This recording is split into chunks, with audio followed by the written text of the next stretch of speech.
en realidad entender cómo se administraba el Estado. Pues mi padre este año creo que cumple, de hecho, 60 años de ejercicio. Y su práctica inició pues muy a la vieja usanza, como se ejercía la profesión en aquella época, como un practicante solo. Es decir, en Guatemala las firmas comenzaron a desarrollarse, digamos que a partir tal vez de los principios de los 80s. Luego él tuvo una oficina con diversos socios, se llamaba Bermejo, Daetz y Linares, donde estaba con otros colegas. Luego en el año, yo tengo 3 hermanos, mis 2 hermanos mayores comenzaron a estudiar Derecho, uno en el 94 y el siguiente en el 95. Ya para el 99, pues mi papá vio que venía, por así decirlo, la batería de abogados. Yo en el 99 entré a la facultad y entonces decidió él pues cambiar de oficina y nos movimos a formar Bermejo y Asociados. Se llamaba en ese entonces. En el año 2014 nos cambiamos nombre y nos comenzamos a denominar Bermejo y Bermejo. Y bueno, así hemos crecido en los últimos años, nos dedicamos a la asesoría corporativa.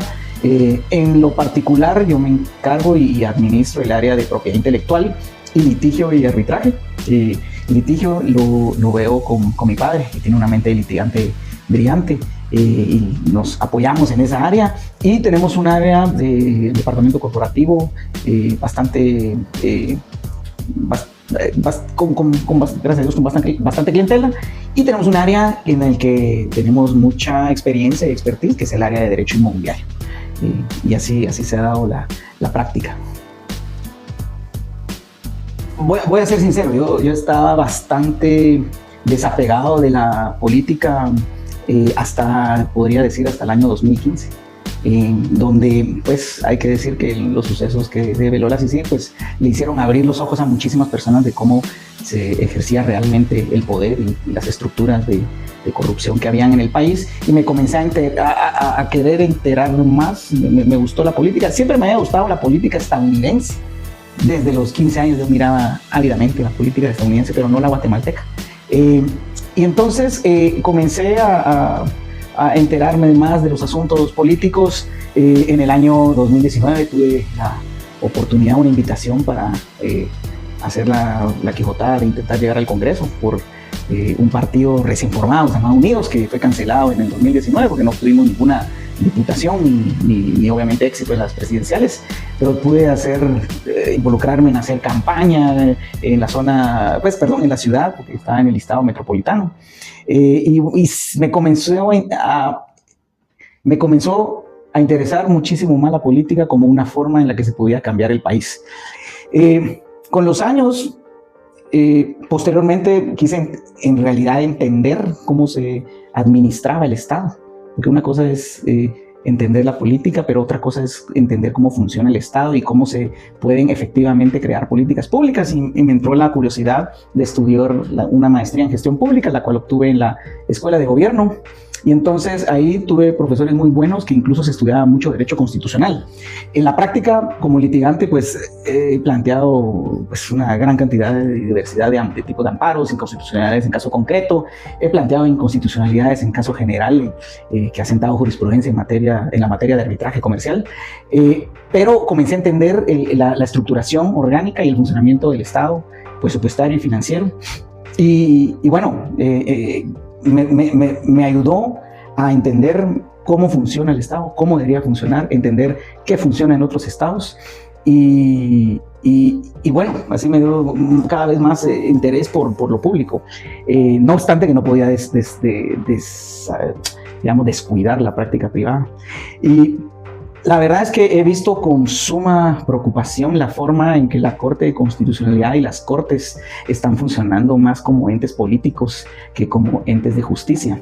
Y creo que con mis capacidades, pues planteé dentro del seno de la Alianza Unidad por la Democracia que me interesaba pues aportarle al país que tanto me ha dado mis conocimientos en materia de derecho privado, constitucional, los estudios que he hecho sobre políticas públicas, materias anticorrupción, etcétera, que he plasmado en mis columnas en La Hora, que desde hace 6 años publico, y lo planteé, y eventualmente la alianza lo discutió y decidieron aceptar mi candidatura. Pero ha sido, digamos, que un largo recorrer entre la práctica privada por 20 años, en el cual pues la espinita de lo público pues tiene menor tiempo de ser algo muy importante para mí. Este país necesita cambios estructurales, y sobre todo la justicia pues necesita reformas, pero mientras se hacen, por lo menos lo que tenemos que es llevar gente honorable, independiente y objetiva a la corte, y no a gestores de intereses de otros.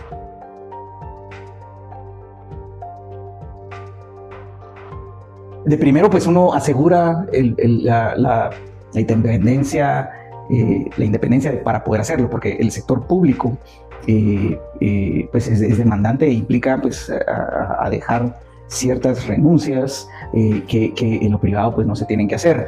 Yo lo que exhortaría a las personas es que la reflexión que les hago es que si quieren cambiar el país, tienen que dar un paso al frente, porque los espacios en la política se ocupan por gente que no tiene los méritos, pensemos en méritos, o que tiene malas intenciones, o por gente que quiera trabajar por el país. Entonces, que es un esfuerzo deliberado y consciente que hay que hacer para poder dirigir la acción a poderle servirle al país. Y hay formas de concatenar la profesión con el ámbito, con poder servir al país en lo público.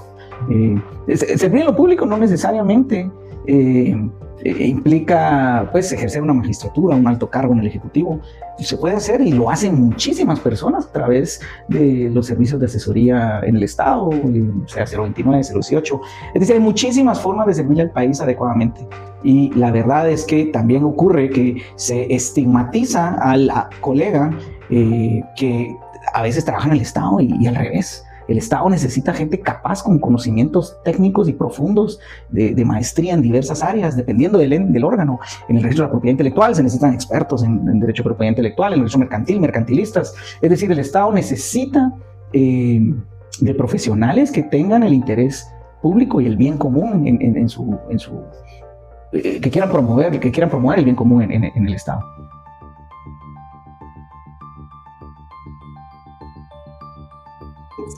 No creo, estoy seguro que lo que está pasando es que la gente se está dando cuenta que la omisión de acción, o el dejar pasar, o el dejar hacer a personas que no tienen los méritos o que no tienen las intenciones del bien común, estar en puestos públicos del Estado, le pueden costar hasta la democracia del país.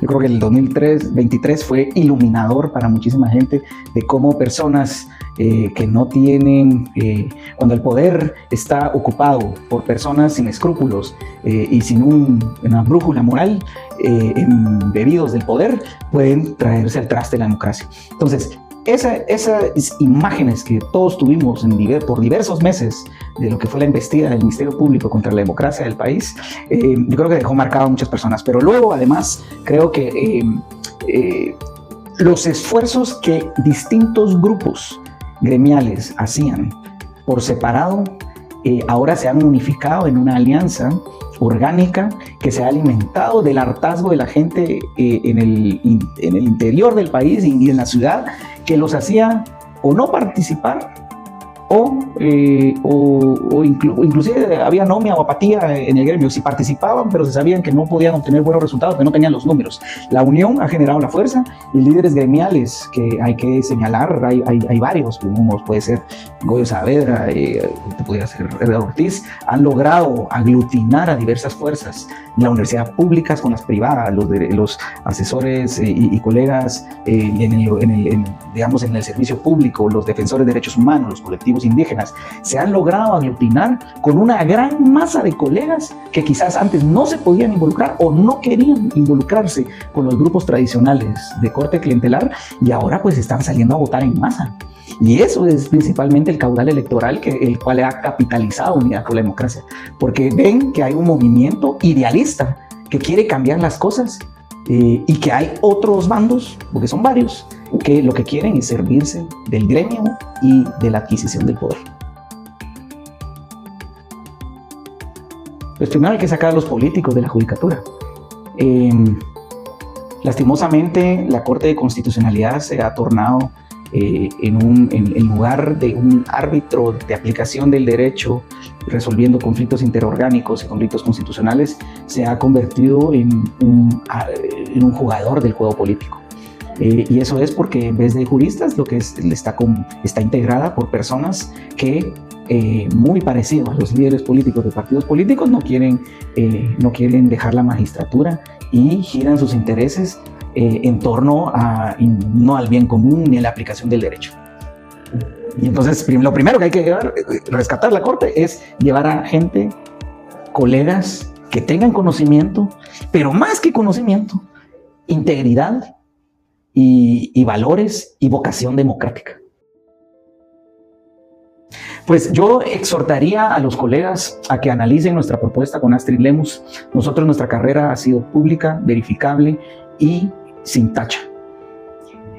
Consideramos que la propuesta de Unidad por la Democracia es la única de las que está en la mesa que quiere hacer un cambio profundo en la Corte, que está convencida de que la politización de la misma ha afectado la legitimidad y que eso ha incidido en que por poco perdemos la democracia en el año 2023. La Corte ha dejado de ser un ente que limita el poder a ser un aliado del mismo.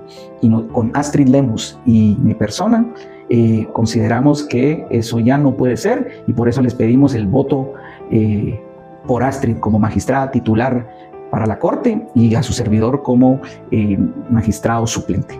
Muchísimas gracias. Contamos con ustedes.